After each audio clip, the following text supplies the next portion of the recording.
We're at an economic tipping point. What you need to know. Fairness. The U.S. economy is teetering on the edge of a critical juncture, and the signs are harder to ignore than ever. For months, we've watched as the once booming labor market, fueled by years of unprecedented tailwinds, has gradually lost its momentum. Metrics that once screamed expansion are now whispering normalization. But here's where it gets controversial. The slowdown isn't just about returning to pre-pandemic norms. It's about a sudden, jarring stall that could signal deeper cracks in the system. And this is the part most people miss. The modest growth we've clung to for 2025 is now flatlining, thanks to a toxic mix of political turbulence and stubborn monetary tightness. Take July's jobs report. A meager 73,000 new jobs added, a number that drops to an absurdly low 35,000 when adjusting for downward revisions in May and June.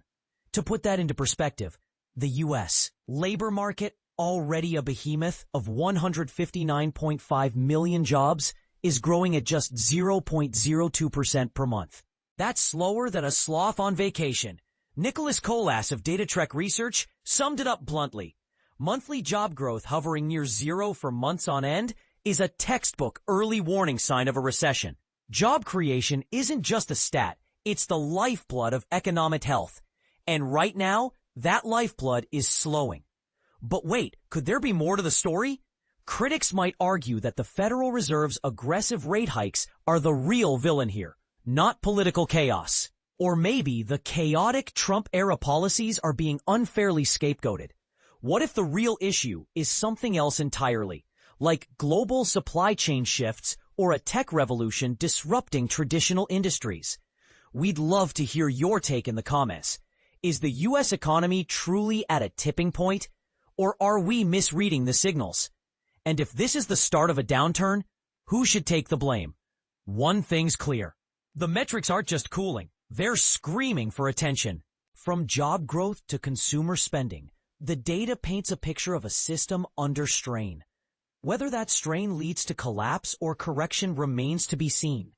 But as the numbers continue to stack up, one question looms larger than the rest. How much longer can the normalization narrative hold before we're forced to confront the uncomfortable truth that the economy is already in freefall? U.S. economy on the brink. Mark Zandi warns of looming 2025 recession. The U.S. economy is on the brink of a recession, warns Mark Zandi. Mark Zandi, the chief economist at Moody's Analytics, has issued a stark warning regarding the future of the U.S. economy, suggesting that it is precariously close to entering a recession. His insights, shared over the weekend, paint a rather bleak picture, indicating that even the much-anticipated interest rate cuts from the Federal Reserve may not be sufficient to prevent an economic downturn. Zandi expressed his concerns in a series of posts on X, stating that the U.S. economy is on the precipice of recession. He highlighted that consumer spending is showing signs of weakness, and both the construction and manufacturing sectors are facing significant risks. With inflation continuing to rise, it becomes increasingly challenging for the Federal Reserve to intervene effectively, Zandi remarked. President Donald Trump has been vocal in his calls for the central bank to reduce interest rates this year, and some officials have recently echoed these demands. They argue that the Fed may be lagging in its response to a labor market that is showing signs of weakening. However, Zandi remains firm in his belief that a recession is inevitable, regardless of any rate cuts. He identifies two primary factors contributing to the economic strain: tariffs and immigration policies. The tariffs are significantly impacting the profits of American businesses and diminishing the purchasing power of households, he explained.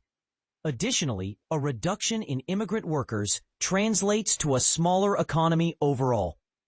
While Zandi acknowledged that the unemployment rate has remained relatively low, he pointed out that the growth of the U.S. labor force has stagnated. With participation rates declining and the number of foreign-born workers decreasing. Recent statistics reveal that the U.S. labor market is not performing as well as many had anticipated. According to the Bureau of Labor Statistics, employers added only 73,000 jobs in July, a figure that fell short of economists' expectations.